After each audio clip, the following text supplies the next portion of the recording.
Debo de decirles que conocí a Monseñor Romero cuando tenía 12 años. Mi primer retiro espiritual en el seminario lo tuve con Monseñor Romero. Él llegó a predicarnos. Y debo decirles que no me impresionó. Lo sentí muy tímido, muy introvertido. Lo sentí con poco entusiasmo. Pero después, conforme lo fui conociendo, entendí que era parte de su carácter, que era parte de su personalidad. Me impresionó al inicio su introversión y su timidez, pero después vi que era parte de él, de su vida, y que eso lo transformó también en lograr otras cosas tan importantes como es un espíritu contemplativo. Siempre me dije, es imposible pensar que un hombre como él se transformara tanto cuando anunciaba el Evangelio. Parecía que nunca había padecido ninguna timidez. Era un fuego ardiendo. Poco a poco pasé de la indiferencia a la admiración, al respeto y al cariño por él. Es que poco a poco fui descubriendo en él que llevaba el talante de santo en su persona. Y pensé que con Monseñor Romero, Dios se hizo tan presente en la vida de nuestro pueblo salvadoreño, que Dios hizo una auténtica Pascua en este pueblo. Dios pasó por nosotros a través de Monseñor Romero. Y es que Monseñor Romero, para mí, tuvo también su zarza ardiendo, como la tuvo Moisés. Su zarza ardiendo que para mí fue la muerte de sus sacerdotes, que le hicieron ver el lugar en el que estaba pisando, el lugar en el que estaba él en ese momento ejerciendo su servicio a la arquidiócesis.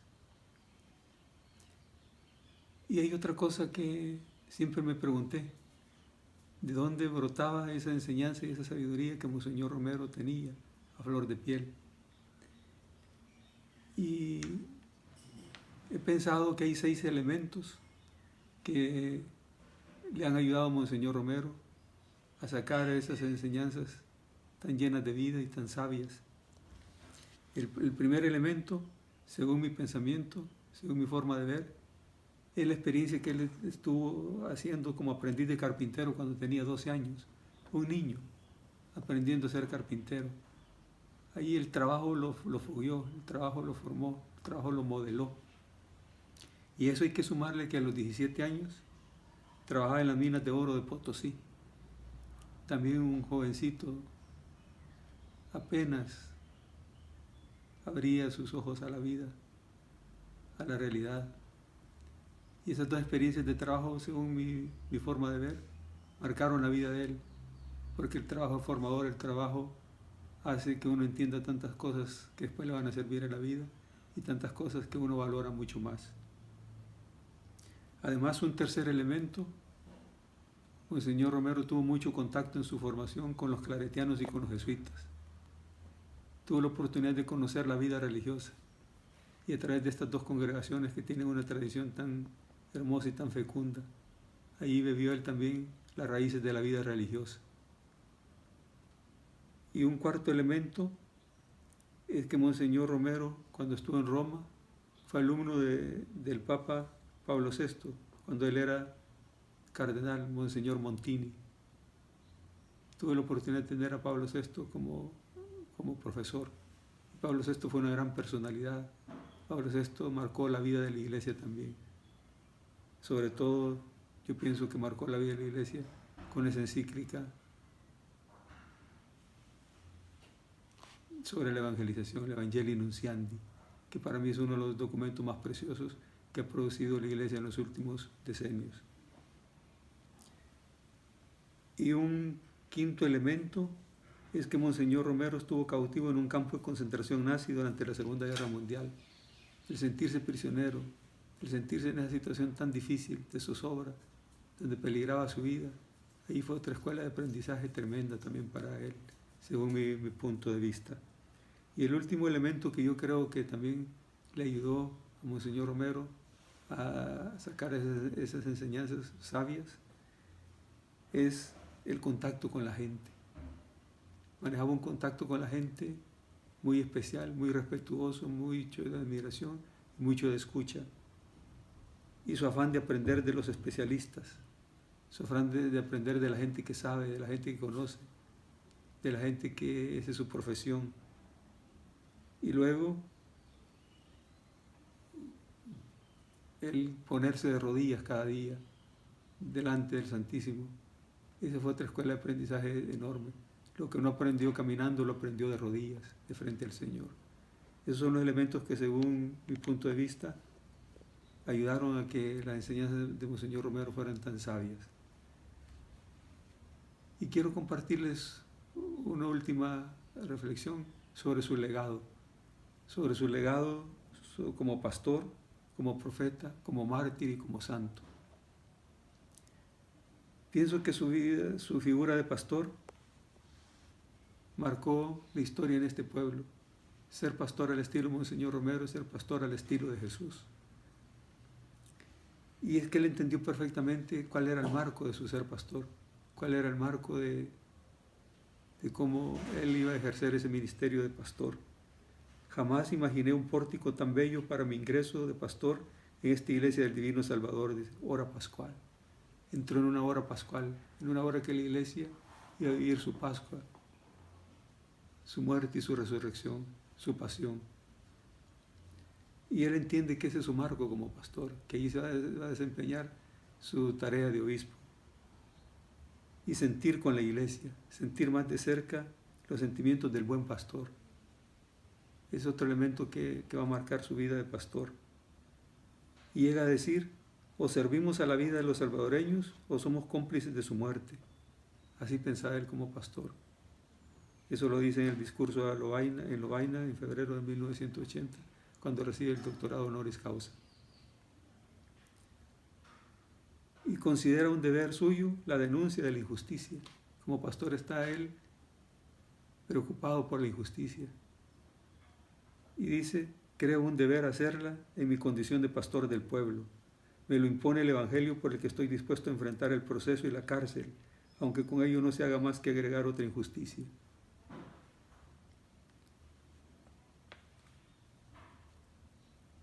Eso me parece que marcó la vida de este pastor salvadoreño.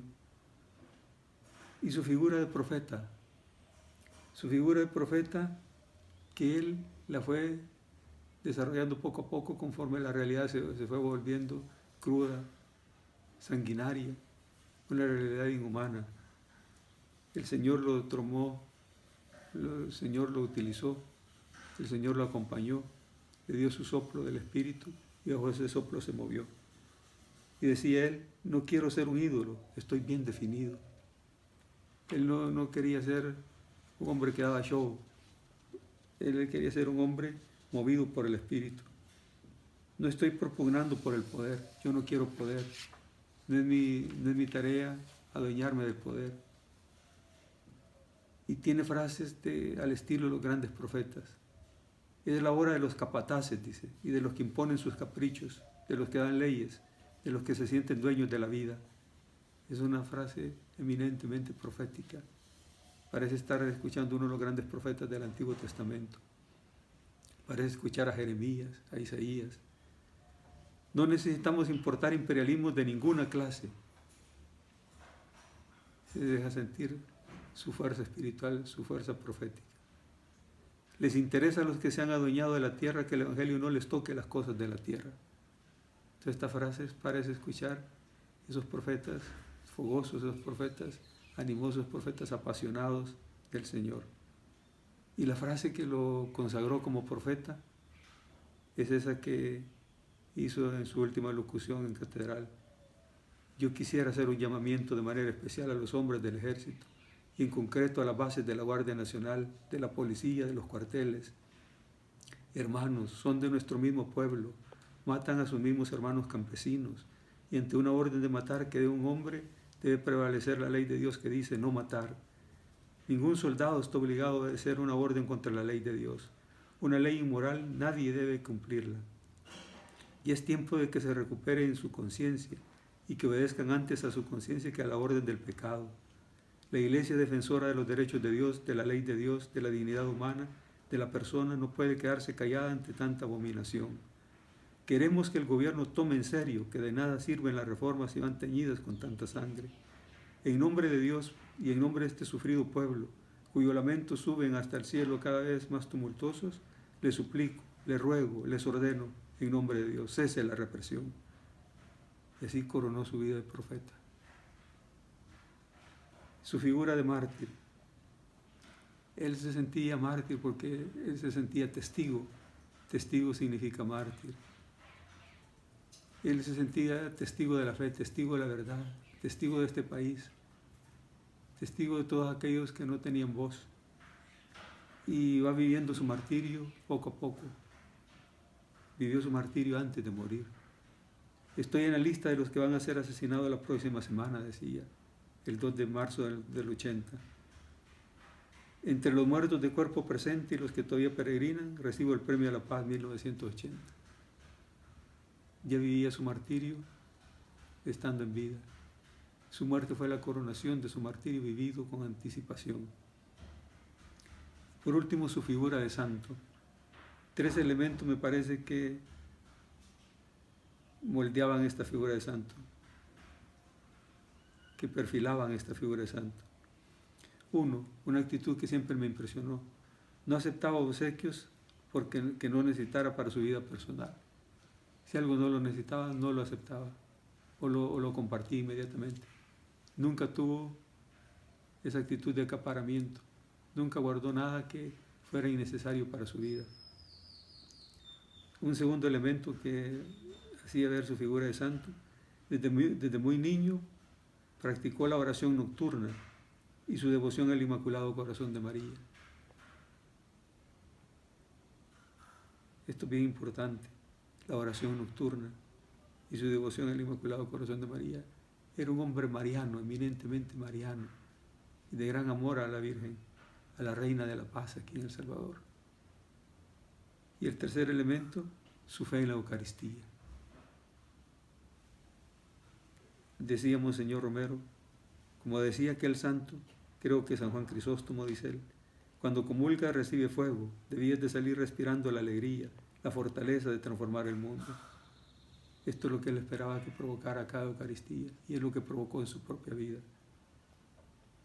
No queda más que alegrarnos por un hombre como este que el Señor nos regaló en la historia salvadoreña, un hombre que ha marcado la historia del país, y no solo la historia del país, sino la historia de la Iglesia en el mundo entero.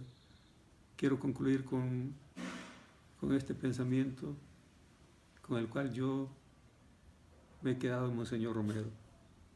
Monseñor Romero es uno de los pocos contemplativos del país en quien su silencio y su mirada muchas veces se volvió palabra. Lo repito una vez más. Monseñor Romero es uno de los pocos contemplativos del país en quien su silencio y su mirada muchas veces se volvió palabra. Y Dios puso su morada entre nosotros. Y yo adoro la morada de Dios entre nosotros, que Monseñor Romero hizo presente al Dios de la vida, al Dios de la historia, al Dios de los pequeños, al Dios de los olvidados, al Dios de los sin voz. Felicidades, hermanos, en este día tan especial.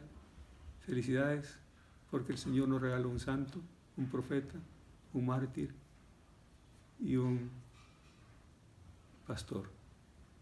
Que Dios les bendiga.